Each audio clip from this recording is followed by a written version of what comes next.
એમ કે બુદ્ધ પુરુષની દિશા એનો સમાગમ એનું સાનિધ્ય શું છે? હા હા તો કે એ પહેલા એની એક વ્યાખ્યા છે કે તમારા ગમે સવાલો જવાબ આપવા માટે સમર્થતા છે.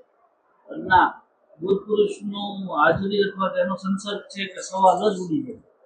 ઓહો હા હા વાહ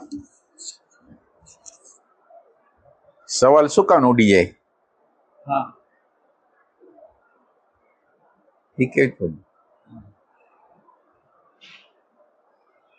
એમ કે આપણે આજે બપોરે ભગવાન વાત થઈ હતી એ પ્રમાણે કે માનો કે બુદ્ધ ભગવાન છે તો એ પ્રસન્નજીતને મળ્યા, કે કૌંડિન્યને મળ્યા, કે સરીપુત્તાને મળ્યા, કે પછી આમને મળ્યા મગધ નરેશને, કે અંગુલિમાનને મળ્યા. તો એમ કે છે કે બુદ્ધના શબ્દ પેલા છે ને બુદ્ધત્વ એની હારે હાલે છે ગમીને.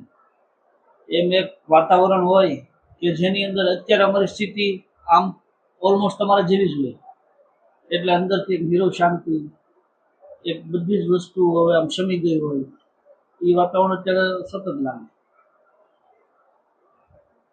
પણ પ્રશ્નનો વિરામ કેવી રીતે થાય? એ તો એમ કે સામા સામે એન્કાઉન્ટર થાય તો. હા એટલે તમને એવી જગ્યાએ લઈ જવામાં આવે કે જ્યાં તમારું જ્ઞાત ખલાસ થઈ જાય, કારણ કે તમે અંદરથી જવાબ દેવાની એવી ટ્રાય કરો કે હાલો આ પ્રશ્નનો આ જવાબ એટલે તમારો જવાબ કપાતો જાય, કપાતા એવી જગ્યા આવે કે હવે ખબર નથી, ત્યાંથી પછી સ્ટાર્ટ થાય.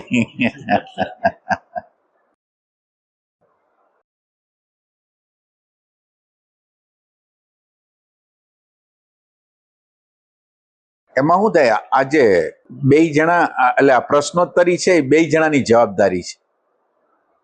એટલે આ સત્સંગ ભારે એમ પડે કે તમારે કંઈક બોલવું પડે, તમારે કંઈક જવાબ દેવો પડે, એટલે એ આમ અઘરું પડે એમ.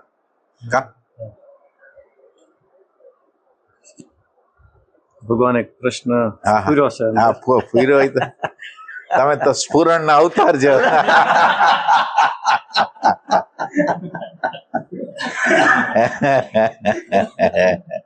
ના ખરેખર એની જિજ્ઞાસા બહુ સારી હોય.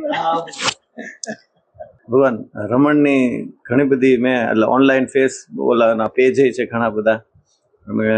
હમણાં મેં એક બુક જોઈ હતી ધરમપુરની અંદર, આખી ફોટો બાયોગ્રાફી રમણની, અને એની અંદર એક ફોરેનના એક એના શિષ્ય હોય, ચેડવિક નામ હોય, અને અહીંયા બધા એને સેન્ટ ઓફ અરુણાચલ તરીકે ઓળખતા હોય. બરાબર. અરુણાચલના અત્યારે હાલમાં સમાધિ પણ છે રમણની બાજુમાં.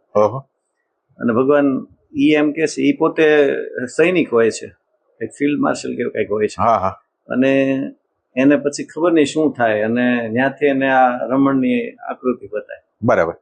પછી ત્યાંથી એને આગળ એક પુસ્તક લખાણેલું હોય યોગી ઉપર આખો, એટલે આ રમણ ઉપર આખું એક પુસ્તક લખ્યું હોય. અને એ પુસ્તક વાંચીને એને એમ થાય કે આ તો ઈ જ છે મને જે ધ્યાનમાં બતાણા એ. બરાબર. એટલે અરુણાચલની યાત્રા કરે છે ભગવાન, અને એની પાસે ઘણા બધા પ્રશ્નો હોય, અને પ્રશ્નો લઈને આવે અહીંયા ભગવાન, અને રમણને જોવે એટલે એ પ્રશ્નો બધા વયા જાય ને એમને એમને કહેવાય ને કે એને લાગી જાય. અચ્છા.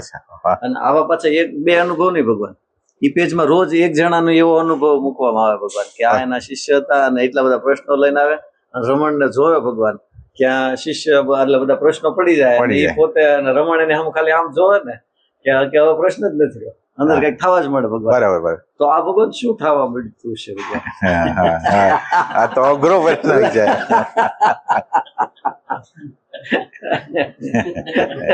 પ્રશ્નો બધા પડી જાય એ કોઈ પ્રશ્ન જ નથી રહ્યો, આગળ અંદર પીસ મુકાઈ ગયું છે, હવે એને ડેવલપ કરવાનું છે.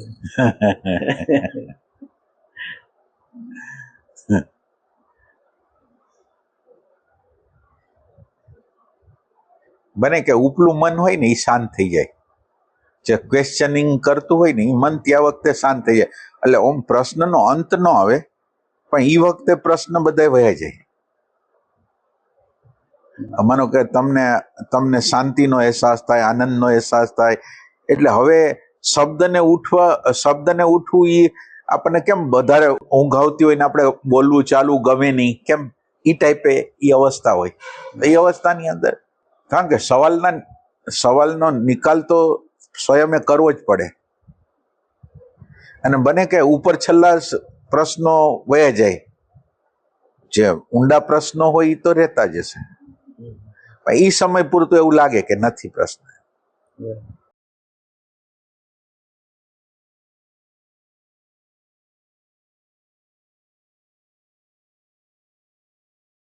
એની અવસ્થા હોય ને એ ઓલા લોકોના અનુભવમાં આવે, એટલે હવે આ જે છે એને પ્રશ્ન કઈ નથી, અને હવે તમે એની સામે બેઠા તો તમને લાગે કે કઈ પ્રશ્ન નથી, એ ટાઈપની વસ્તુ પ્રતિબિંબ એનું પડતું હોય ને. એક થોડો દાખલો છે કે વિવેકાનંદ ઘરે ગરીબાઈ બહુ હોય, હા, અને રામકૃષ્ણ કહે છે સારું હવે તો બહુ તકલીફ છે બધી રીતની, તો કે હાલ મારી યાર દક્ષિણેશ્વરમાં લઈ જાય છે, અને માની સામે ઊભા રાખીને કહે છે કે હવે તારે જે જોયું માંગી લે, પણ વિવેકાનંદ કઈ માંગી ન શક્યા. બરાબર. પછી પાછા આવ્યા તો ઠાકોરે કીધું માંગી લીધું એમ, તો ના ના કઈ બોલાણું જ નહીં, વળી પાછા મોકલે છે જા હવે આવતી. ના એટલે એ માગે છે પાછું શું માગે છે? ભક્તિ, જ્ઞાન, પ્રેમ માગે છે. ન્યાજી માગે છે એ ભક્તિ, જ્ઞાન અને પ્રેમ માગે છે. ઓલું તો ભૂલાઈ જાય, ભૂલાઈ ગયું. એ 2-3 વખત મોકલે છે, પછી કે એ બધું છોડો, તમે કહી દો કે અમારું હાલ છે એમ.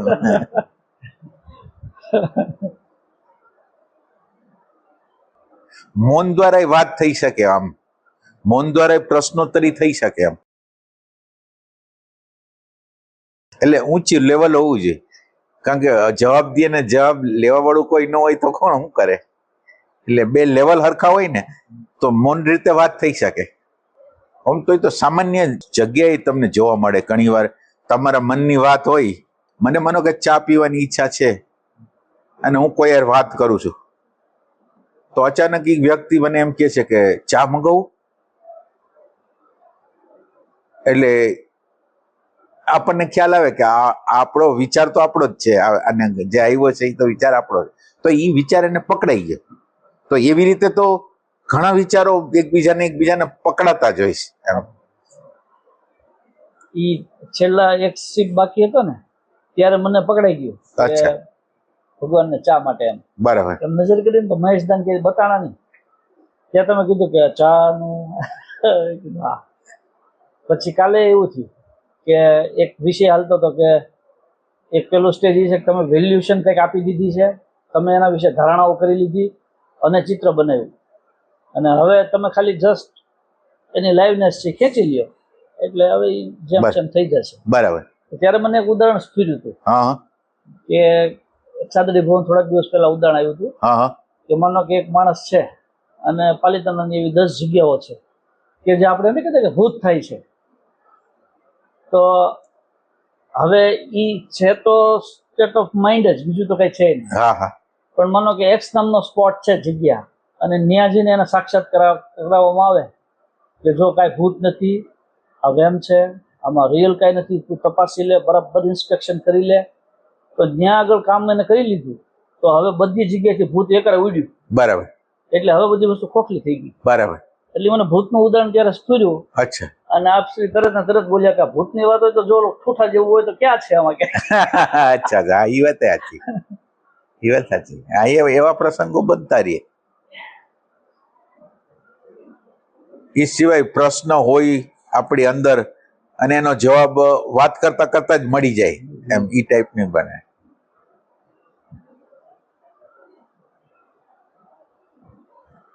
અનુભવ એવા થાય કે હું અહીં અંદરથી બોલતો તમે તરત સામે બોલી ગયું, તમારે કઈ બોલવું છે એટલે તમે તરત. અચ્છા. ઈ સમયે તરત જ. અચ્છા. ઘણી વાર એવા અનુભવ. અચ્છા. બરાબર. મારે કઈ બોલવું હોય ને, વાત ચાલુ હોય એટલે લિંક ન તૂટે. અચ્છા. તમે જ બોલી જાવ, તમારે કઈ એવું છે. બરાબર.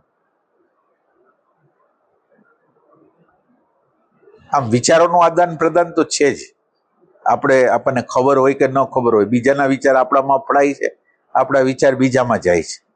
સારા હોય તો સારા, ખરાબ હોય તો બિચારાને ખરાબ અસર કરે છે. તમારો જે સત્સંગ છે ને, ખાસ એવું કે તમારો સત્સંગ પહેલેથી આજ સુધી એક જગ્યા ઉપર સીધો ફોકસ છે, અને એ છે સેપરેટ. એ વાત છે કે કે કોઈ પણ પ્રશ્ન હશે, ગમે તે હશે, પણ તમે એ જગ્યાએ લાવશો કે આનું મૂળ કે ભાઈ વર્તમાનમાં આવો, પ્રેઝન્ટ મોમેન્ટમાં રહો, એ સબકોન્શિયસમાં વહી જાય. એ વાત સાચી. Observation કરો, ઓબ્ઝર્વેશન કરો, આત્મસ્મરણ કરો, કાંઈ પણ હોય. હા હા અને એ રોજ તમારી જે લિંક મુકાય હા, હા. અમુક વાર એમ થાય કે આ રોજ હવે સાંભળીએ, એપ્લાય કરીએ, સમજીએ, સાંભળીએ, એપ્લાય કરીએ, ધીમે ધીમે કરતા સમજતા જઈએ. તો પહેલા કરતા અત્યારે ઘણો ફરક.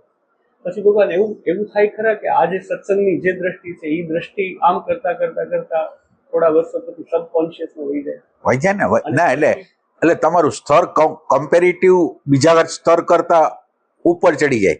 ઉપર એ સેન્સમાં કે પહેલા તો મારી સાયકોલોજી ખબર નથી પડતી, એટલે સ્વયંની.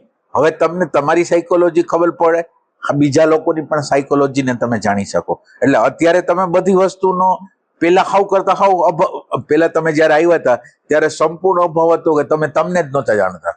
તો અત્યારે તમને તમારે વસ્તુની ખબર પડે છે ત્યારે, અને બીજા લોકો ક્યાં ટોનથી બોલે છે એ તમને ખબર પડે છે. એટલે હવે તમારી આંખ એ સેન્સથી ખુલી છે. એટલે લાભ તો છે જ. લાંબા ગાળામાં જો તમે નાનકડો વધારે પ્રયાસ નહીં, થોડોક નાનકડો પ્રયાસ તમે ચાલુ રાખો ને, ગમે એમ કરીને નાની જાગૃતિનું એક નાનું બિંદુ જોઈ છે તો પછી કામ ચાલે.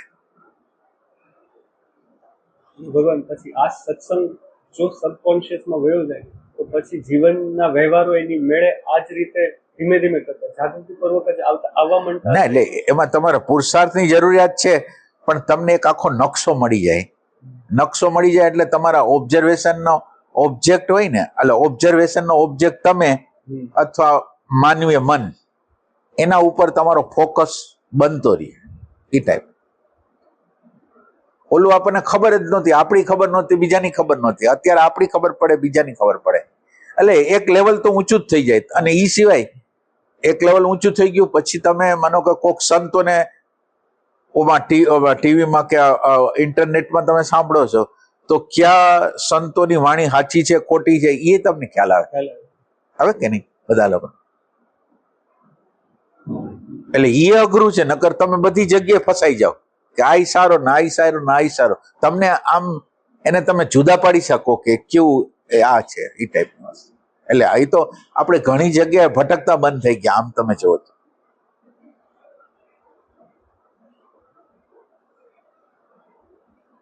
સત્સંગોને વારંવાર સાંભળવાથી ધીરે ધીરે આપણી અંદર એક પ્રકારની સમજ તો આવે. પછી તમે થોડુંક મહેનત કરો ને તો હંમેશને માટે તમારી થઈ જાય. એટલે ઘેટાની જેમ તમે હવે દોરાવ નહીં ક્યાંય. તમે બરાબર ઓબ્ઝર્વેશન કરો તો તમને ખ્યાલ જ આવી જાય કે આ વસ્તુ સાચી ને આ વસ્તુ આ નથી. આટલા બધા છે ને લગભગ આપણા બધા લોકોને ખ્યાલ આવી જાય. અને થોડાક દિવસ પહેલા મને એક વસ્તુ આમ ઓચિંતાને એક સ્ટ્રાઇક થઈ હતી, એ આપની સાથે શેર કરું કે બુદ્ધનું જે જીવન હતું ને, તો એને એમ કે પહેલા ગુરુ મળ્યા કોંડિન્યના રૂપમાં, પછી બુદ્ધના જીવનમાં બીજા ગુરુ આવ્યા આલાર કલામ, બુદ્ધના જીવનમાં ત્રીજા ગુરુ આવ્યા ઉદ્દક રામાપુત્તા, પછી 4 જૈન સાધુ એને મળે છે કે આપણે આ માર્ગે સાધના કરવાની છે. તો બુદ્ધ કંદમૂળ ઉપર રહે છે, પછી ખાલી ને ખાલી ફળાહાર ઉપર હોય, પછી 1 ચોખાના દાણાનું વ્રત લે, છતાં એને સત્ય પ્રાપ્ત ન થયું. પછી કહે છે કે હવે આનોય ત્યાગ, હવે ખાલી પાણી ઉપર આપણે ગાળવાનું. પછી બુદ્ધના બધા શિથિલ થઈ જાય અને છતાં એને મળતું નથી. સુજાતા નામની એક સ્ત્રી એના જીવનમાં આવી અને એમ કે ભગવાનને એને ખીર ખવડાવી. પછી ધીમે ધીમે વૈશાખી પૂર્ણિમા આવી અને ભગવાનને જ્ઞાન થઈ ગયું. બરાબર. પછી જેવું જ્ઞાન થયું એટલે બહાર આવે છે મારા સવાલના જવાબ હવે મને મળી ગયા છે. તો પછી ભગવાન હવે આપણા મૂળ મુદ્દાની વાત અહીંથી ચાલુ થાય. એટલે એને બધાએ પૂછ્યું કે આ જ્ઞાન કેવી રીતે પ્રાપ્ત કરવું અમારે, એમ તમને જે જ્ઞાન મળ્યું છે તો તમે જે માર્ગે હાલ્યા ત્યાંથી એવી રીતે અમે કરીએ. એટલે બુદ્ધે કીધું ના, હું જે હેરાન થયો છું ને તમારે જરૂર નથી. સાચી વાત છે. તો કે તમે માત્ર ને માત્ર ખાલી શ્વાસ ઉપર આવો. બરાબર. અને જેને આપણે પશ્યંતી એટલે જોવું અને વિપશ્યના એટલે વિશેષ રૂપથી જોવું, એ વિધિ બતાવી. અને આનાપાન સતી યોગ, આની પર બુદ્ધ એને બધાને આપ્યું. એવું ને એવું ભગવાન અમે તમારા જીવનમાં જોયું કે તમારા પૂર્વની અંદર એમ કે કેટલા યજ્ઞ, કેટલી માળા, બાથરૂમમાં હા, ધ્યાન, હા અને પછી તમે એમ કે હવે આ જગતની અંદર જે દુઃખો છે એને દૂર કરવા માટે થઈ અને તમે એક આખી નવો આયામથી નવો માર્ગ બતાવ્યો હા કે તમે આવું બધું જવા દો. હા, હવે આની જરૂર નથી આમ. હું એ તમને સાચી વાત. ટૂંકામાં ટૂંકી વસ્તુ બતાવું. હા, સાચી વાત. ઇન્સ્ટન્ટ ક્રાંતિ. ના એટલે જ્ઞાનની ખૂબી જ ઈ છે કે તમે જે સ્ટાર્ટ કર્યું હોય ને ઈ તમે બીજાને બતાવો જ નહીં. તમે જે રસ્તેથી આમ આવ્યા હોય ને એ રસ્તો જ તમે પછી બતાવો નહીં. કોક એમ પૂછી શકે કે તમે તો આ કર્યું તું એમ. એ બધાની અલગ અલગ ગતિ હોય અને એ અલગ ગતિની અંદર તમે સત્યને પ્રાપ્ત કરવા માંગતા હો તો બધી વસ્તુ જતી જાય બધી વસ્તુ. અને બુદ્ધની સામે એક ચેલેન્જ એવી હતી કે યથાર્થલક્ષી સત્સંગ કરવો હતો એને. એમ કે કલ્પના એને ઉડાડવી હતી કે ભવિષ્યની કોઈ વાત કરવા જ નથી દેવી આમને. તો એને એમ ન કીધું કે નાભીના ભાગે એક એવો બિંદુ છે સિલ્વર કોટેડ કે જે જગ્યાએથી જળ ચેતન મિશ્રિત થાય છે અને આ માયાનું હવે શરૂ કામ થયું છે અને એની પર જો ચોંટ કરવામાં આવશે તો એ ત્યાંથી જુદું પડી જશે તો હવે દેહાધ્યાસ ગયો. બરાબર. એ બુદ્ધ જાણતા હતા પણ બુદ્ધે એ ન બતાવ્યું. બુદ્ધે ખાલી એમ બતાવ્યું કે વિપશ્યના કરો, આનાપાનસતિ યોગ કરો. બરાબર. એમ તમારા સત્સંગની અંદર એમ નહીં કોમન વસ્તુ એ લાગી. હા હા આત્માની વાત નથી, આમ બીજી કઈ વાત નથી. બરાબર. અને માત્ર ને માત્ર આની પર ફોકસ કરી અને જીવને તમે છેક સુધી લઈ જાઓ છો. બરાબર. એટલે એક આ તમારી કરુણા છે એમ. આમ બહુ યથાર્થલક્ષી છે, બહુ યથાર્થ. હા હા એટલે આડું અવડું કઈ ન થાય. કાંઈ નહીં. આ બસ આટલું જ છે આપણું. Mathematical religion. હા ના એટલે એક્ઝેક્ટ રસ્તો કેવી રીતે કરવો ઈ બરાબર. એટલે આમ મારે કહેવાનું બહુ વધારે નથી આમ, એટલા માટે થોડુંક જ છે આમ. 3-4-5 સ્ટેપ છે ને 4-5 સ્ટેપ તમે બરાબર કરી લ્યો તો કઈ વધારે કઈ છે નહીં આમ. આ સંસાર ઉપર તમારી કેવડી કૃપા કહેવાય. હા આટલા શબ્દોમાં તમે કેમ સમાડી દીધું હા. આખું ગાગરમાં સાગર. અને આમ શબ્દોનો કોઈ મારી આગળ છે નહીં વૈભવ. શબ્દનો વૈભવ જ નથી. એ જ કૃપા છે. અને એ સિવાય કોઈ બહુ શાસ્ત્રોના પાઠન કર્યા નથી. સાચું કહું તો રામાયણ નથી વાંચ્યું, મહાભારત નથી વાંચ્યું, ગીતા આખી નથી વાંચી, કઈ આવા ગ્રંથ આમ કઈ કર્યું નથી. થોડું બધું કર્યું હોય એટલે એમ નહીં કે ન કર્યું હોય, થોડું પણ આમ આખા શાસ્ત્રો ક્યાંય છે નહીં. પ્રક્રિયા ગ્રંથો સમજો છો કે આ કેવી રીતે છે ઈ.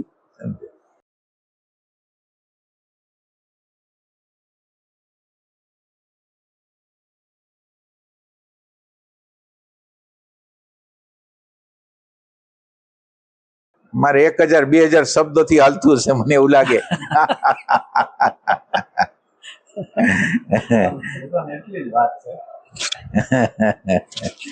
આમ તમારા આખા સત્સંગનો સાર આમ જોવો ને તો એક પેલા એટેન્શન ને ગોતવાનું છે. એટેન્શન જેમ વધતું જાય એમ અવેરનેસ સુધી પહોંચાઈ જાય છે. હા એટેન્શન છે ને એ તમને સવિકલ્પ સમાધિ લગીને પહોંચાડી શકે. હા. એટેન્શન એમ. એટલે પછી તમને વિચાર દેખાવાનું ચાલુ થાય છે. પછી તમે એનાથી જો વિચાર નહીં, આ બરાબર એટેન્શન હજી વધતું જાય અનકોન્શિયસમાં, એટલે સબકોન્શિયસમાં જતું જાય, પછી અનકોન્શિયસમાં વયું જાય, તો તમે વિચારને જોઈ શકો છો. વિચાર જે ઇફેક્ટ કરે છે એને જોઈ શકો છો, ગમો અણગમાને જોઈ શકો છો. પછી જે સુખ દુઃખ થાય છે એને જોઈ શકો છો, ઇમેજને જોઈ શકો છો, અને છેલ્લે તમારો સ્વભાવ છે. હા એટલો માર્ગ બરાબર. છે. એટલું જ.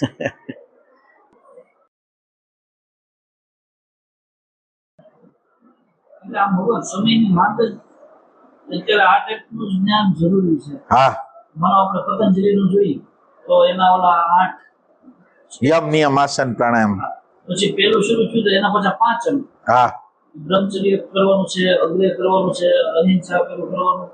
આને પકડો તો આ છટકે, આને પકડો તો આ છટકે. એમની આ કાળમાં નથી એમ લાગે. ના ઓમ કરવું પડશે તો એ જ. ના એટલે શરૂઆતમાં તમે સત્ય કે બ્રહ્મચર્ય ઈ તમે થોડી સ્થૂલ વ્યાખ્યા લઈ લ્યો, પછી ધીરે ધીરે એની સૂક્ષ્મતા તરફ. ના એટલે પતંજલિ જેવું તો અદ્ભુત કઈ વસ્તુ નથી. પતંજલિએ જે કીધું છે ને, એટલે અત્યારે તમે કયો એમ કે આ નથી એમ નથી, એટલે અત્યારેનો પ્રોબ્લેમ શું છે? વૈરાગ્ય નથી ને અભ્યાસ નથી. એટલે વૈરાગ્ય ને અભ્યાસ ન હોય તો તમે આ રસ્તે એટલે આ કૃષ્ણમૂર્તિ અને ઓશો આવ્યા ને એટલે વૈરાગ્ય ઉપર પાણી ફરી ગયું અને અભ્યાસ ઉપર પાણી ફરી ગયું એક સેન્સથી. એટલે હવે તમારા અભ્યાસ અને વૈરાગ્ય છે જ નહીં તો તમને આ કોઈ અંદર પ્રગટ થવાનું નથી. એટલે આ ઓશો અને આ જે કૃષ્ણમૂર્તિ દ્વારા શું થયું કે બધાય કે તમને જે યોગ્ય લાગે એવું જીવન જીવો, પણ જાગૃત ને હોશમાં રહ્યો. બધા આગળ હોશ તો છે નહીં, વૈરાગ્ય નથી. વૈરાગ્ય વગર, વૈરાગ્યની ભૂમિ ન હોય ને અને ઇમોશન સેન્ટર ન હોય તો આ રસ્તો જ નથી એમ. એટલે અત્યારે જ્ઞાન નથી થતું એનું કારણ છે મરુભૂમિ જેવું. અંદરનું હૃદય હાવ મરુભૂમિ છે, હૃદય ચાલતું જ નથી. એ ભલે આધ્યાત્મની અંદર છે, એના વાઈફને બિચારાને કયો પ્રોબ્લેમ છે, એના મધરને કયો પ્રોબ્લેમ છે, કઈ ખબર નથી. એટલે ઓમ એની જરૂર છે અત્યારે, એમ નથી જરૂર એમ નથી. તમે વિચાર કરો, પતંજલિને એક બાજુ મૂકી દો, તમે પ્રેઝન્ટ મોમેન્ટમાં તમારે સતત રીતે રહેવું પડે, તો એ અભ્યાસ થયો. અને આ અભ્યાસ જે તમને સત્ય, બ્રહ્મચર્ય, એટલે બ્રહ્મચર્ય તો સીધું ડાયરેક્ટ સંબંધ છે. તમે જયારે પ્રેઝન્ટ મોમેન્ટમાં રહ્યો છો ત્યારે તમારા સેક્સ ઉર્જાનો જ ઉપયોગ થાય છે, તો બ્રહ્મચર્ય એમાં સદાઈ જશે. એટલે સતત રીતે રહેવાની પ્રક્રિયા છે. એટલે તમે જે કહો એ બધી વસ્તુ એને ક્લિયર કટ થતું જાય અને દેખાતું જાય કે આ વસ્તુ ખોટી છે, આ વસ્તુ સાચી છે, એ દેખાતું જાય. તો પ્રેઝન્ટ મોમેન્ટ છે એ સતત રીતે વહેવાની જે પ્રક્રિયા છે એમાં તમારે બધા આવી જશે એમ વસ્તુ એમ. એટલે ઓમ જરૂર છે ખરી. અત્યારે શું થાય, ખરેખર પેલા તો બિચારા લોકો જે અભ્યાસ કરો, તમે જે અભ્યાસ કરો છો ને પેલા અભ્યાસ કરતા એની ઘણો ફરક છે. પેલા લોકો અભ્યાસની પાછળ સમગ્ર ઉર્જા વાપરી નાખતા. એટલે માનો કે 2 કલાક સવારે, 1 કલાક, 2 કલાક સવારે, બપોરે, સાંજે, અને બાકીનો આખો સમય એનો પોતાનો. એટલે વૃત્તિની વ્યાપ્તિ ન થાય, વૃત્તિ એક જગ્યાએ. એટલે આમ ચિત્ત વૃત્તિનો નિરોધ છે. હવે ચિત્ત વૃત્તિનો નિરોધ ક્યારે થાય? તમે કેટલાય લોકોને મળો છો, કેટલાય લોકોના પ્રભાવ તમારી અંદર જાય છે, એ ચિત્ત બીજા અનેક તરંગો ઉભા કરે છે. તો હવે એ જે ચિત્તના તરંગો ઉભા કરે છે એ અંદર બેઠેલું જે અંદરનું જે ચૈતન્ય તત્વ છે એને આડે આવરણ બની જાય છે. એટલે ચિત્તના તરંગોને શાંત થવાની જગ્યા જ હોય છે. અને એટલે તમારી અગર એક જ લક્ષ્ય હોય. આ હું તમને કેટલા વર્ષ પહેલાની વાત કરું, 30-35 કે વધારે વર્ષની વાત કરું, કે અમે બે સંન્યાસીઓ કૃષ્ણાનંદ સ્વામી આગળ અમને લઈ ગયા હતા. હવે એ વખતે આમ અંદર એટલી બધી કેર હતી, અંદર એમ કેર હતી કે આપણું લક્ષ્ય નો ચૂકવવું જોઈએ પ્રતિક્ષણ એમ. એટલે એ લોકો, એ 2 સાધુ સંન્યાસી હતા, પટેલ હતા. એટલે એ લોકોને તો ખેતીમાં ને એમાં રસ હોય, તો એ લોકો, અમે આમ વોકિંગ કરવા જતા હતા, તો એ લોકો આ ખેતીમાં આ છે ને ફલાણું છે ને ઢીકણું છે ને. એટલે મને એમ થાય કે આ તો ઉર્જાનો વ્યય છે. અને મને તો એ વખતે તો એવું જ્ઞાન હતું કે આ છે જ નહીં, આ જે દેખાય છે એ છે જ નહીં, આ શેની વાત કરે છે આ એમ ના. એટલે એવો દ્રઢ અભ્યાસ હતો કે આપણી વૃત્તિ અહીંથી ખસવી ન જોઈએ, આપણે જે અંદર છે ને ત્યાંથી ખસવી ન જોઈએ, એ ટાઈપની હતી વૃત્તિ. એટલે તમારી અગર લક્ષ્ય ન હોય તો વૃત્તિ ગમે હોય છે એમ.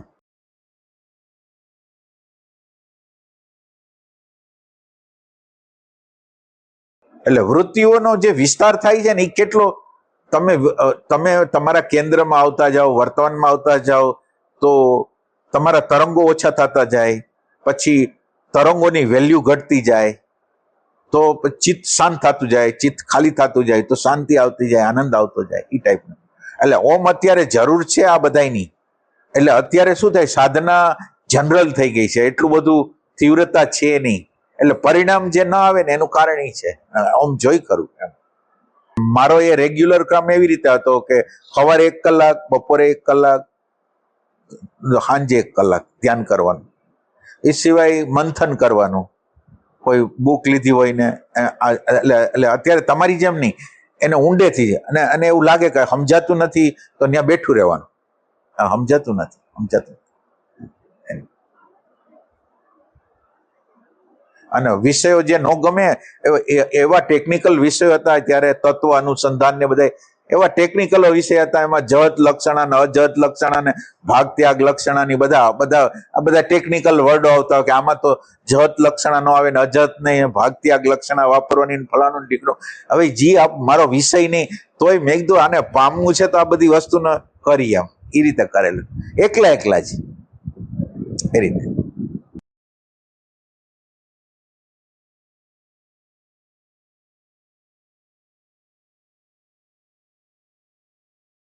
ભાવે જોઈએ ને ચિત્તની સુરતા આપણા હાથમાં જ રહે એ હોવું જોઈએ અત્યારે. હવે આ ન હોય તો નહીં થાય. તમને પછી ધીરે ધીરે વેલ્યુ જ ઓછી થતી જાય. બીજા બોલતા હોય તો તમે બોલતા હોય તો એને આખી સાયકોલોજી તમે જાણી જાઓ, પણ તમે એમાં વેહો નહીં. તમને એમ થાય કે હાલો આ બાને લર્નિંગ કયો આ. બાકી તમે એની વાતમાં ને એના દુઃખમાં ને એના પ્રશ્નમાં પડી ન જાઓ કે ભાઈ છે એ તો આ દુનિયાની રીત જ છે. આ મન હોય ત્યાં તો એની રીતે પ્રશ્ન ઊભું કરવાનું જ છે. અભ્યાસ અને વૈરાગ્ય બે વસ્તુ તો જોઈ. સજાતીય વૃત્તિ કરવાની અને વિજાતીય વૃત્તિનો ત્યાગ કરો. આ બે વસ્તુ હાલે ને, અભ્યાસ અને વૈરાગ્ય આ બે કહેવાય. સજાતીય વૃત્તિ હાલવી એટલે આત્મા સત છે તો તમે સત એટલે પ્રેઝન્ટ મોમેન્ટમાં આવો તો સજાતીય વૃત્તિ થઈ જાય. વિજાતીય એટલે વિચારો જેટલા તરંગો જેટલા છે એ બધા વિજાતીય જ છે. જે વિચાર આવે જે શબ્દ ઉઠે બધા વિજાતીય છે.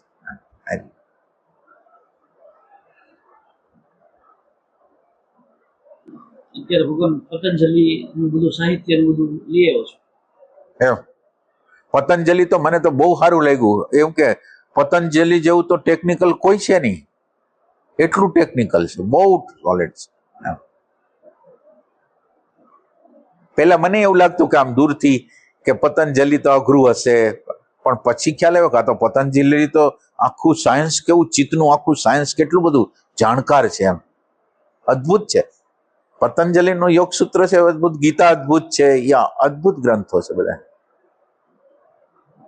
બહુ બહુ આમ એટલા બધા એક્યુરેટ છે ને, સાયન્ટિફિક. એમ એવું નહીં કે આમ કલ્પના.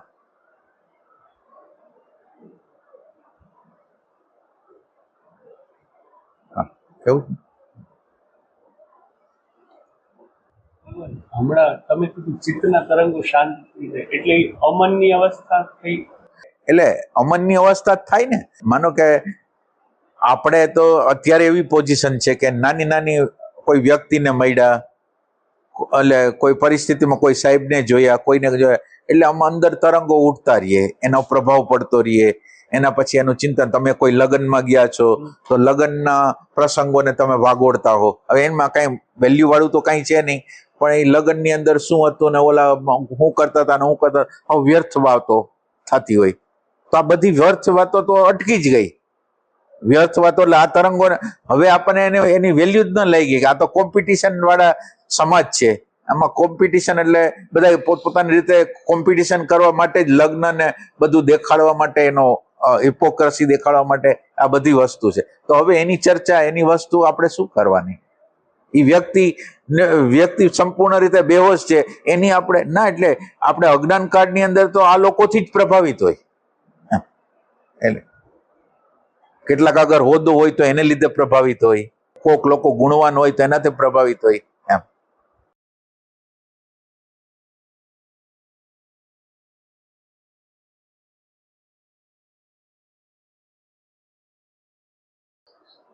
એક સત્સંગ હતો, રાકેશભાઈ ને લાલજીભાઈ ને તમે હતા. હા એમાં આત્મ સાક્ષાત્કાર ઉપર વાત કરી. હા. એમાં તમે એક વાત એવી કીધી કે એકવાર અંદર ચિત્ત બહુ બધું શાંત થઈ ગયું, અમનની અવસ્થા થઈ ગઈ અને અંતઃકરણના અરીસાની અંદર હા જે છે હા એનું પ્રતિબિંબ પડી ગયું અને સ્વયંને જણાઈ ગયું. બરાબર. પણ તોય તે આ હજી આત્મા હજી અનાવરણ નથી થયો. એમ આ તમે શબ્દ વાપર્યા. હા હા ના એટલે હજી ના એટલે આત્મ સાક્ષાત્કાર થયો છે, પણ હવે આત્મા અત્યારે જે રીતે પ્રગટ થયો છે એવી રીતે સતત નહીં રહે. હજી થોડાક આપણા અંદરના બીજો પડેલા છે, એટલે આત્મા પ્રતિક્ષણે આવી રીતે પ્રગટ નહીં રહે. આ એક ઘટના ઘટી ગઈ મને, પણ એ ઘટના હવે આ ઘટનાની હારે જ બીજી વસ્તુ બનશે. આ ઘટના સાક્ષાત્કારની ઘટના ઘટી એની હારે બીજી એક વસ્તુ બનશે કે અંદરના જે પડેલા બીજ નીકળશે, પ્લસ બહારથી એવી પરિસ્થિતિ આવશે જે મારા બીજ હોય એમ એકોર્ડિંગ ટુ ઇટ એમાં પરિસ્થિતિઓ આવે. એમ હવે એ પરિસ્થિતિ અને એના બીજ બે આમને સામને આવે. હવે એમાં ફસાશે કે બહાર નીકળશે. એટલે મૂલ્ય ભૌતિકતાને આપશે કે આત્માને આપશે? ના, બહુ કઠિન કામ હોય છે. એમ અંદર આપણા જન્મથી જ એટલા બધા ઇમેજના ને એના તમને આપેલા હોય વેલ્યુએશન, એટલે એને છોડવું, પૈસા, પ્રતિષ્ઠા, ગુરુપણું છોડવું અઘરી વાત હોય. એમ એટલે સાક્ષાત્કાર બરાબર, અને સાક્ષાત્કાર પછીની હજી ભૂમિકાઓ તો છે, હજી આગળની ભૂમિકાઓ છે. સાક્ષાત્કાર તો પ્રાઇમરી સ્ટેજ થયું, એના પછીની ભૂમિકાઓ છે. એટલે એટલા સમય પૂરતું આત્મા પ્રગટ થયો એટલા સમય ના, એટલે એટલા સમય પૂરતો થયો એટલે ના, એટલે ઘટના એટલે કમ્પેરેટિવ બીજા કરતા તો એની સ્થિતિ બહુ સારી છે. એટલે એણે જે સાફસૂફ કર્યું છે એની અંદર આત્મા સમયે સમયે પ્રગટ થતો રહેશે, પણ એની માવજતી કેટલું કરશે એના ઉપર એનો આધાર છે. હે,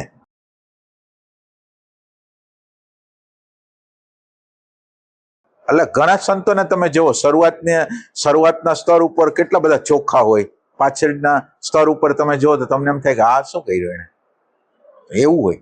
એટલે અઘરું છે આ. શરૂઆતના સ્તર ઉપર એની અંદર પ્યોરિટી હોય, બધું હોય, અને પછી શું થાય, પૈસા પાછળ, પ્રતિષ્ઠા પાછળ, ગમે કેના પાછળ પડી જાય કે ખબર નહીં, અને આમ ડાઉન થઈ જાય. એટલે વ્યાસજીએ એનું કોલું કીધું હતું ને, અંધકારથી અંધકાર, અંધકારથી પ્રકાશ, અને પ્રકાશથી અંધકાર તરફની યાત્રા. એમ પ્રકાશ થઈ ગયો છે અને છતાંય અંધકાર તરફની યાત્રા. એમ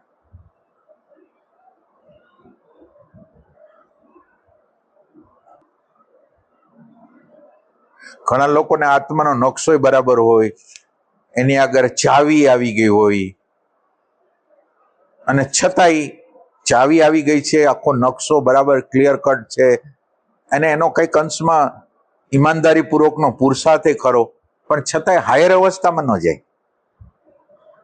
એટલે ઘણી વાર ઈ પાછું બને. એટલે બધું એની આગળ આમ અકબંધ બધું છે, એમ એની આગળ ક્લેરિટી છે, એની આગળ બધી વસ્તુ છે, અને છતાં પ્રતિક્ષણ એમાં જીવી ન શકે. એટલે આ અઘરી બાબત હોય છે. રજોગુણ કોઈ એવા પ્રકારનો હોય કે એ આમાં માનો કે એક કાળ એવું હોય કે એમાં એક રજોગુણ આવે, સમજાવવાનો, બીજા લોકોને સમજાવી દેવાનો. તો આ સમજાવવાનો રજોગુણ જલ્દી જેટલો શાંત થઈ જાય એટલું સારું રહીએ. એમ ખરેખર સમજાવવાથી કોઈ સમજતું જ નથી, પણ સમજવા માગે છે એના દ્વારા સમજાય છે. એટલે ઈ ભ્રમણા ગુરુએ કરવાની જરૂર નથી કે હું શીખડાવું છું એટલે આ શીખે છે. નહીં, એ શીખવા માગે છે, એ ખોલવા માગે છે એટલે ખુલે છે. એટલે સદગુરુ લોકો જસ લેતા હોય છે કે મેં આને શીખડાયું. અરે ભાઈ, એને પોતાનું મંથન કર્યું ને મંથનમાંથી ભલે તમે નકશો આપ્યો, તમે શાંતિ આપી, તમે આનંદ આપ્યો, પણ એની અગર પ્યાસ ન હોય તો કઈ ન બને. તો એ એનું જ છે એમ, અને એનું જ છે એટલે એને ઈ ગાઈડલાઈન આપવા વાળું કોક મળી ગયું એમ, એ રીતે. એટલે વિવેકાનંદ હતા, એને એવું હતું કે કેટલાક લોકોને જગાવી દેવું. પછી આ ઓશો ને એમ હતું, શરૂઆતના સ્તર કેટલા 100 જણાનું કંઈક નક્કી કર્યું હતું કે આટલાને જગાવી દે. એ ન થાય. એમ જાગવું છે એ જાગશે, બાકી તો સમજાવવાનું એવું હોવું જોઈએ કે તમને હું ટ્રાય બધી કરી દઉં સમજાવવાની, પછી તમે ન સમજો તો મારે એનો ખેદ ન કરાય. તમારા પોતાના પ્રતિબંધો હોય તો એ પ્રતિબંધો છે તો પછી ફેક્ટને સ્વીકારો તમે. એટલે એને સમજાવી દેવું છે એવું ન રખાય. તમારા અંદરના પ્રેમથી તમે જેટલું કહી શકો એટલું તમે કહી દો, પણ તમે રિલેક્સ છો કે બિચારાને જેટલું સમજાશે એટલું તો એનો રસ્તો કપાઈ જશે, જેટલું સમજાશે એટલું.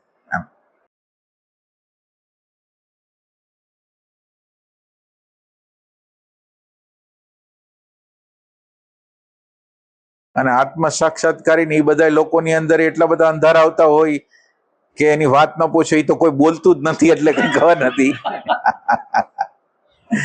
એમ કે આત્મ સાક્ષાત્કાર થી પૂર્ણતા લગીનની યાત્રાનું વર્ણન કોઈ નથી કર્યું, કારણ કે વચ્ચેની અવસ્થાનું કરે તો એ પોતે વચમાં જ આવી જાય. ના, પોતે વચમાં આવી જાય. વચમાં એટલે એ પૂર્ણતા લગીન ના આવી શકે, એટલે એને વચમાં રહેવું પડે, એટલે એનું ડિસ્કશન ન કરાય. તો એટલે બોલો દરેક કેવી વસ્તુ છે કે અવેરનેસ નું તત્વ છે ને, અવેરનેસ ના તત્વને આખું એક્સપાન્ડ કરવાનું હોય. આખા જીવન દરમિયાન અવેરનેસ નું ક્લિયર કટ વસ્તુ પ્રગટ કરવાની હોય. એ ક્લિયર કટ વસ્તુ પ્રગટ ન થઈ હોય. એમાં શું થાય, 2 વિભાગ હોય, એક ભૌતિક વિભાગ અને એક આધ્યાત્મિક વિભાગ. હવે આ ભૌતિક વિભાગ એને ખેંચે છે કે આધ્યાત્મિક વિભાગ ખેંચે છે? હવે માનો કે અને પછી સાક્ષાત્કાર થઈ ગયો એટલે તમને આત્મા જેવો છે એવો ખબર પડી ગઈ, એટલે પેલા જેવી પ્યાસય તમને ન રહે. તમે તો હવે જાણી લીધું કે આત્મા આવો છે. હવે જ ખૂબી છે, જો પ્રેમ નહીં જાળવો તો તમે ખોવાઈ જાવ. એક વસ્તુ મારે ડિમાન્ડ હતી ને મને મળી ગયું, પણ એના પછી એને એવો ધ્યેય રાખવો જોઈએ, પ્રતિક્ષણે એને પ્રમાણિત કરી શકું છું કે નહીં.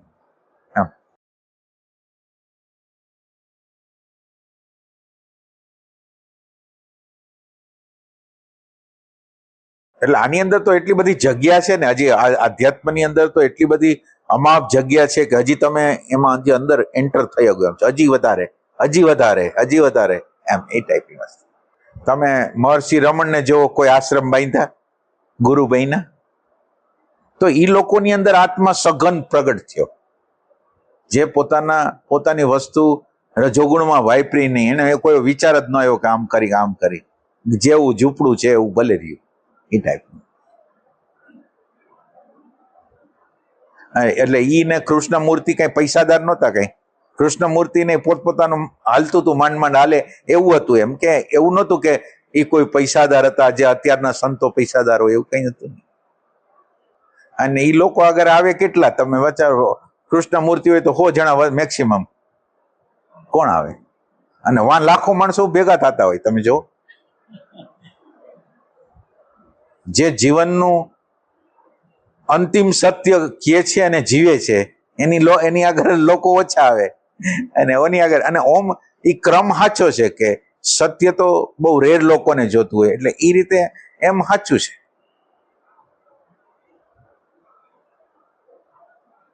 અને આમાં એવું નહીં કે આપણું જ્ઞાન છે, આપણે કેટલાય લોકો આગળથી શીખેલા છીએ, એવું નહીં. આપણું લર્નિંગ છે, એટલે એમ કે ઓલું મટુકી જો ઉપર ફોડે છે તો એની અંદર કેટલા લોકોનો સહકાર હોય છે. એટલે આપણે આ જ્ઞાન છે એની અંદર કેટલાય સંતોનો સહકાર છે. માનો કે સ્ટાર્ટિંગ વિવેકાનંદ થી કર્યું હતું, વિવેકાનંદ, રામકૃષ્ણ પરમહંસ, પછી આપણે મહર્ષિ રમણ તો પહેલેથી જ હતા. મહર્ષિ રમણ, પછી કૃષ્ણમૂર્તિ, એ ટાઈપના જુદા જુદા સંતો, બ્રહ્મવેદાંતજી, સરસ, વ્યાસજી. એકરાર ઈ જ કરી શકે, એકરાર ઈ જ કરી શકે કે ખરેખર જેનામાંથી મૌલિક રીતે અભિવ્યક્તિઓ થયેલી છે.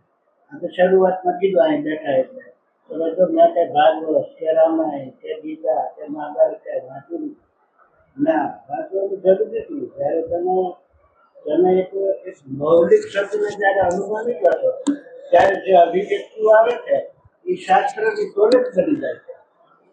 ના, એટલે શાસ્ત્રો જોવા દ્વારા તો શાસ્ત્રો બન્યા છે.